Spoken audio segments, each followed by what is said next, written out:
Hey guys, it's Ryan back here again, and today I'm reviewing another Halo Reach Series 3 figure. This time around, I'm reviewing the ODST Jetpack Trooper.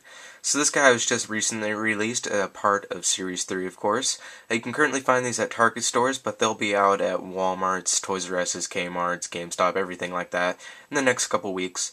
The retail price for him is $10.99, and they've been currently showing up on the West Coast and as well as the Midwest, and they should be in the East Coast in the next few days or weeks. But anyways, let's go over the packaging first for this guy. So as you can see here, it has the basic background for Halo Reach showing the planet getting glassed. Down here we have the Halo Reach logo. It says ODST Jetpack Trooper, Series 3, Unit C. Then it has a nice rendered picture of an ODST from the actual game. It says 28 moving parts and new character. Then on the back of the packaging here, it shows the rest of the figures from the series. We've got June, the ODST Jetpack Trooper, which I'm currently reviewing. The Spartan Military Police in green and brown, which is exclusive to Target. The Spartan Air Assault in pink. The Spartan Military Police in blue. Then the Spartan Operator in steel, which is exclusive to GameStop. Then the Spartan JFO in rust, which is exclusive to Toys R Us. And then last but not least, the Grunt Heavy and the Elite Spec Ops. So anyways, that's pretty much it for the packaging here, so let's go over the figure now. So the first thing I want to say about this figure is that the body that they use for him is the same body they used for the Marine in Series 1, which was part of a 2-pack. If you remember that 2-pack that had 2 Marines. So basically the body is the same exact thing. They also use the same body for the other Marine 2-pack, which is also in Series 3, which I have not currently found yet. But there was some issues with that Marine body, especially the arms, being that their elbows are not on a ball hinge joint, not allowing the figure to hold the weapon that properly. But McFarlane's they still haven't fixed that issue yet. They didn't add any new articulation or anything. They just made the arms more of a flexible plastic that's softer. So you can somewhat get them to hold the weapons more properly now, such as assault rifles, DMRs, or snipers, anything that's held by 2 hands. You can somewhat get them to hold it decently, but it still hasn't been fixed yet. So I'm kind of a little disappointed about that. But anyways, I should just show you guys right now the comparison between the two. As you can see, the body is pretty much exactly identical, aside from the new armor, of course, because he's an ODST and not a Marine. But, you know, it's basically the same exact thing, aside from new armor and paint job and everything like that. But anyways, let's stop talking about that, and let's go over the accessories here. So the main accessory he has, which you can see right there, is his Magnum. So sadly, this Magnum doesn't have any paint on it. Same thing happened with the Series 2 figures, Cat, and as well as the Steel CQC Spartan. Both of them just had plain silver Magnums, and there was no paint apps details to them at all. Same thing happened to this guy, I guess. There's supposed to be a yellow line that goes over the top of the Magnum, and that's not there. So I'm a little disappointed about that. But it does have a peg hole on the Magnum, of course. And it also comes with one peg, which I have right here, which you can attach to that, so you can attach it to his thighs and whatnot. But anyways, he comes with that one Magnum. He also comes with another cool accessory, which is the jetpack.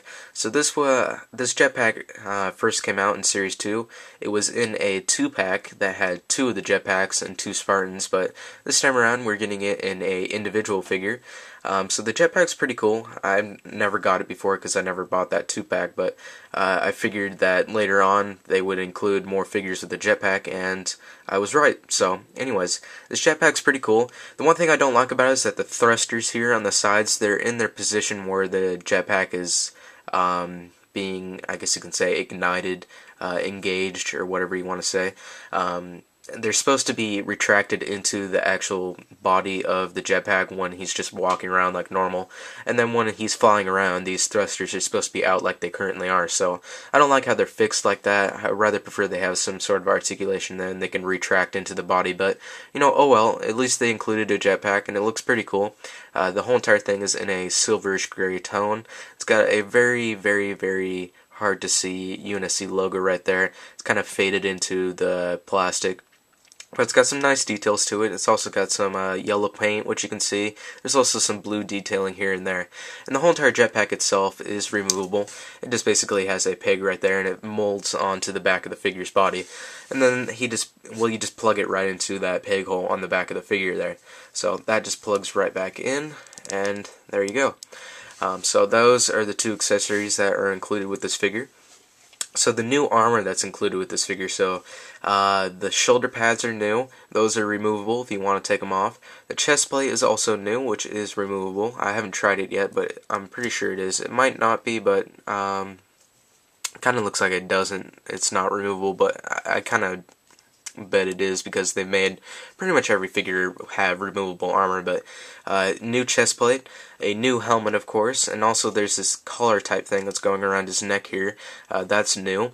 There's also these pouches which you can see here on his waist belt, and those pouches go all the way around. There's one back here, one on his side, and yeah, he also has these this one pouch right here which is new. This is removable if you want to take it off. It's essentially the same exact one that comes with the June figure, which is also in Series 3, except it doesn't have the little straps on the side that hold it down, so I guess you can consider that new as well. And also the lower part of the legs right here are also new because the ODSTs have unique armor on their legs. And yeah, it's pretty much everything new about him. I really like these pouches that they included on the waistband here and also on the chest plate. They look really fine. They got some nice details into them. Fine by I mean like the lines and everything are all smooth and straight. They also even include some detailing to them, such as the blue dots, which you can see here. There's one pouch on the side of his thigh right here. I'm not sure if you can see that, but it has some red dots. I thought that was pretty cool. And that's pretty much it for detailing. They did a really nice job on him. There's a lot of cool details all over his body. And the paint apps are really cool as well. The jumpsuit is a light gray, and then there's some dark gray spots all over to make it sort of a camo-ish look to it. And then his armor is a sort of a metallic silver and dark gray. But anyways, what else? His helmet here, the paint up on the top of it, it's got the white stripe, which looks really nice. The visor is a silver color, and it's a flat paint, so it makes it look really cool looking. The helmet's really cool too. I like it. It has this attachment up on the top here, which is black. So I guess that's supposed to be a flashlight or something. It's not removable though. It's just fixed onto the helmet. And anyways, that's pretty much it for details and paint. Articulation for this guy, he has a ball jointed head, ball hinged shoulders, hinged elbows, and then he has a swivel joint as well as a hinge joint for his wrists. His waist is ball jointed. His hips are on a swivel joint as well as a ball joint. His knees here are on a ball hinge joint, and his ankles are on a ball joint. So he's fairly articulated, but like I mentioned at the beginning of the review, they did not fix the elbow issue, so it's still fairly hard to try to get them to hold a proper weapon with two hands.